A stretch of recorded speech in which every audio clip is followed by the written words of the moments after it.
اس دنیا کی جیسے ہم کسی کلاس میں ایڈمیشن لیتے ہیں، کسی اسکول میں جاتے ہیں تو ہمیں سلیبس ملتا ہے، ہم نے اس سلیبس کو فالو کرنا ہے تو ہم نے اس امتحان میں پاس ہونا ہے۔ یہ کتاب ہمارے پاس اس دنیاوی زندگی کا سلیبس ہے، ہماری زندگی کا ہر مسئلہ، ہر پریشانی، ہر چیز کا حل اس کتاب میں موجود ہے۔ لیکن کیا مسلمانوں نے اس کتاب کو مضبوطی سے پکڑا ہوا ہے؟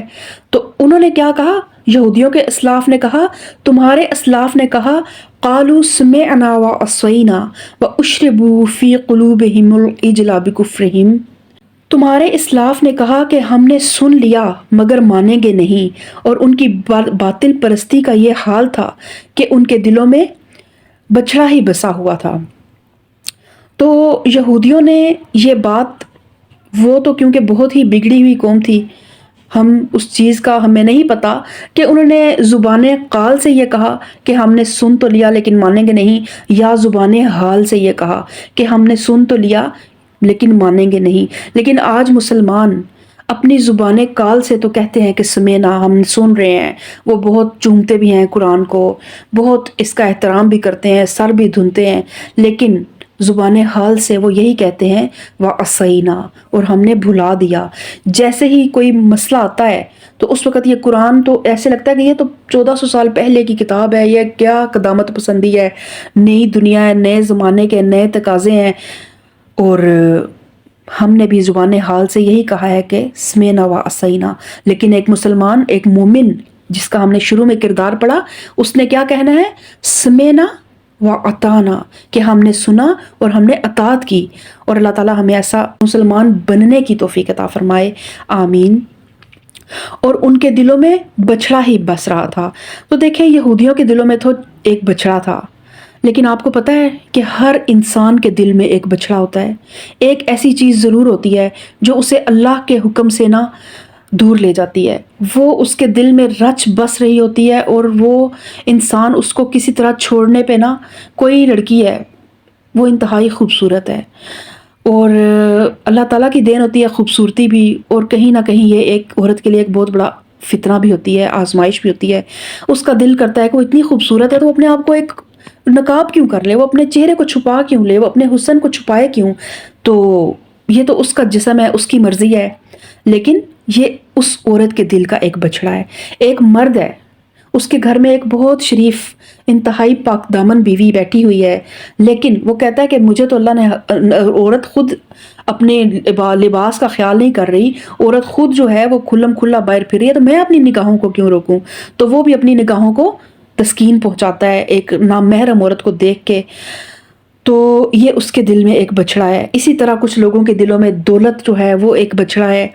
اور وہ دولت کمانے کے لیے اللہ کے احکامات کو پیچھے چھوڑ کر رشوت، سود، حلال حرام، وراثت میں بہنوں کے حق مار دینے، بھائیوں کے حق مار دینے، جو طاقتور ہوتا ہے وہ مظلوم کا حق مارتا ہے، اور شہرت بھی ایک بچڑا ہے، جو کہ انسان چاہتا ہے کہ میں شہرت حاصل کروں، اور شہرت حاصل کرنے کے لیے پھر ہماری آج اتنی پیاری اسلامی بچیاں، مسلمانوں کی بچیاں، آج ہم دیکھتے ہیں کہ وہ بے لباس ہو کر ٹک ٹاک پر بھی اور مختلف سوشل میڈیا پہ صرف دنیا کی زندگی کی کچھ شہرت حاصل کرنے کے لیے وہ ایک اپنی ورتھ کو انہوں نے بھول گئی ہیں، اور وہ بالکل اپنے آپ کو انہوں نے پیش کر دیا، ڈسپلے پہ لگا دیا ہے۔ تو یہ سب بچھڑے ہیں۔ بچڑا لازمی نہیں ہے کہ ایک بت سامنے کھڑا ہوگا یا ایک گائے سامنے کھڑی ہوگی۔ قرآن ایک ایسی کتاب ہے کہ جس میں ایک چیز کے پیچھے ایک سمبل ہے سامنے، لیکن اس کے پیچھے آپ اس کو ریلیٹ کر سکتے ہیں، ہر انسان اپنے آپ سے ریلیٹ کر سکتا ہے۔ تو اللہ تعالیٰ ہمیں اپنے جو بھی ہمارے دلوں میں، ہم نے بچڑے ہمارے دلوں میں پل رہے ہیں، اللہ تعالیٰ ہمیں اپنی محبت عطا کرے، اور اللہ تعالیٰ ہمیں بالکل جو ہے کسی بھی طرح سے شیطان کے نرغے میں آنے سے بچا لے، آمین ثم آمین۔ قُلْ بِئْسَ مَا يَأْمُرُكُمْ بِهِ إِيمَانُكُمْ إِن كُنتُم مُؤْمِنِينَ، کہو اگر تم مومن ہو تو یہ عجیب ایمان ہے جو ایسی بری حرکات کا تمہیں حکم دیتا ہے۔ قُلْ إِن كَانَتْ لَكُمُ الدَّارُ الْآخِرَةُ عِندَ اللَّهِ خَالِصَةً مِّن دُونِ النَّاسِ فَتَمَنَّوُا الْمَوْتَ إِن كُنتُم صَادِقِينَ، ان سے کہو اگر واقعی اللہ کے نزدیک آخرت کا گھر تمام انسانوں کو چھوڑ کر صرف تمہارے لیے مخصوص ہے، تب تو تمہیں چاہیے کہ موت کی تمنا کرو اگر تم اپنے اس خیال میں سچے ہو۔ وَلَن يَتَمَنَّوْهُ أَبَدًا بِمَا قَدَّمَتْ أَيْدِيهِمْ، یقین جانو یہ کبھی اس کی تمنا نہ کریں گے، اس لیے کہ اپنے ہاتھوں سے جو کچھ کما کر انہوں نے وہاں بھیجا ہے اس کا اقتضا یہی ہے کہ یہ وہاں جانے کی تمنا نہ کریں۔ اللہ ان ظالموں کے حال سے خوب واقف ہے۔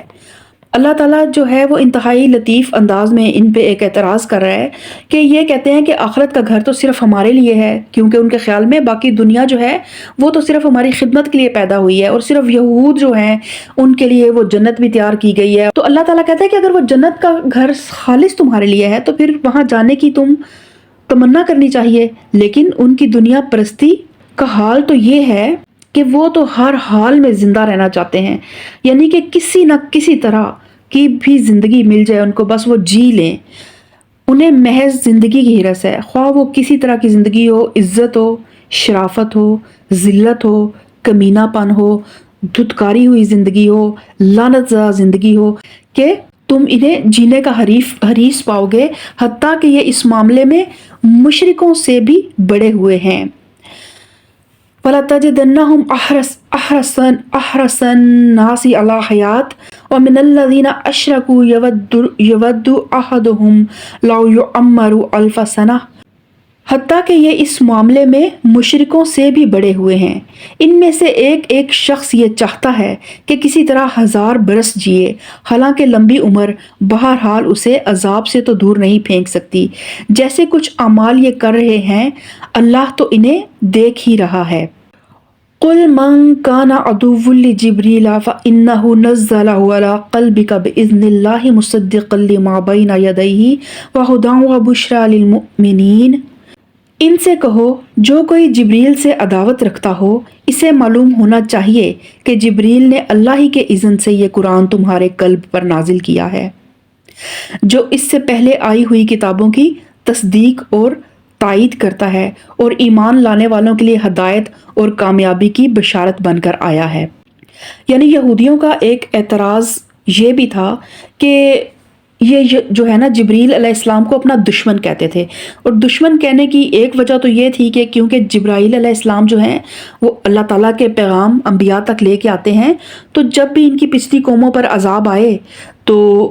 جیسے وہ بندر ایک قوم کو بنا دیا گیا تھا، تو یہ کہتے تھے، یا جتنے بھی انبیاء آئے تھے وہ بنی اسرائیل میں ہی آئے تھے، تو وہ جتنے بھی عذاب آتے تھے وہ انہی قوموں پہ جب آتے تھے نا،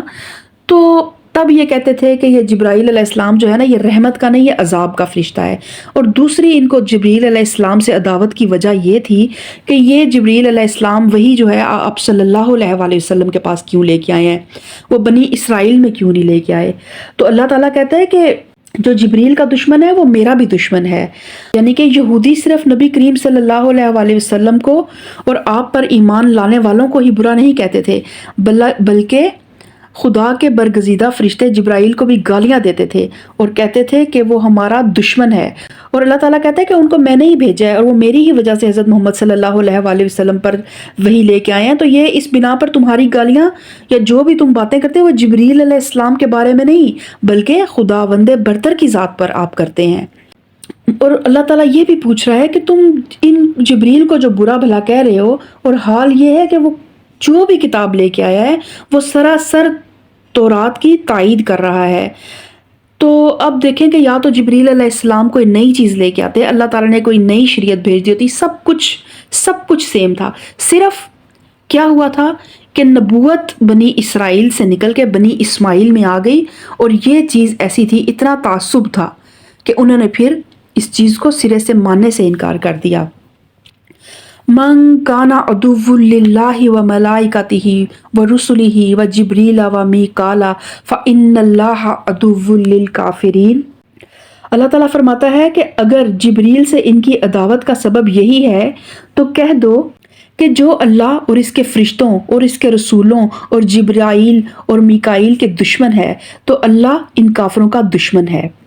کیونکہ حدیث مبارک اس طرح ہے، رسول اللہ صلی اللہ علیہ وآلہ وسلم نے فرمایا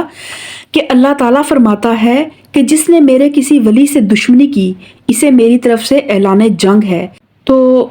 اللہ تعالیٰ کے ولی جو ہیں وہ یہ فرشتے بھی، تمام انبیاء علیہ السلام بھی، اور جو بھی لوگ ان کے راستے پہ چلے اور اللہ تعالیٰ نے دنیا میں ان کا نام ان کی نیکیوں کی وجہ سے باقی ہے، وہ کوئی بھی اللہ کا ولی ہو، ہمارے لیے وہ سب قابل احترام ہیں، اور ہم نے ان کے نقش قدم پہ چلنا ہے۔ ہم نے دیکھنا ہے کہ ان کی اسوہ کیا تھی، کیا انہوں نے شرک کیا تھا، کیا انہوں نے قبروں کو سجدے کیے تھے، کیا انہوں نے کسی غوث کو، کسی داتا غوث، سب ایک اللہ کی ذات ہے، باقی یہ سب جتنی بھی ہستیاں یہ ہمارے لیے قابل احترام ہے، اور ہم نے ان کے اسوہ پہ چلنے کی کوشش، خاص طور پہ نبی کریم صلی اللہ علیہ وآلہ وسلم کا اسوہ، کیونکہ اس دنیا میں جس بھی انسان کے پاس کوئی عزت ہے دین کے نام پہ تو وہ اسی انسان کے پاس ہے جس نبی کریم صلی اللہ علیہ وآلہ وسلم کا اسوہ اپنایا اور اس قرآن پہ عمل کیا۔ وَلَقَدْ أَنزَلْنَا إِلَيْكَ آيَاتٍ بَيِّنَاتٍ وَمَا يَكْفُرُ بِهَا إِلَّا الْفَاسِقُونَ، ہم نے تمہاری طرف ایسی آیات نازل کی ہیں جو صاف صاف حق کا اظہار کرنے والی ہیں، اور ان کی پیروی سے صرف وہی لوگ انکار کرتے ہیں جو فاسق ہیں۔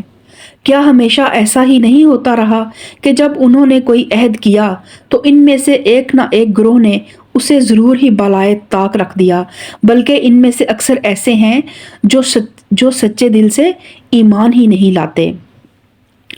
اور جب ان کے پاس اللہ کی طرف سے کوئی رسول اس کتاب کی تصدیق اور تائید کرتا ہوا آیا جو ان کے ہاں پہلے سے موجود تھی، تو ان اہل کتاب میں سے ایک گروہ نے کتاب اللہ کو اس طرح پسے پشت ڈالا گویا وہ اسے جانتے ہی نہیں۔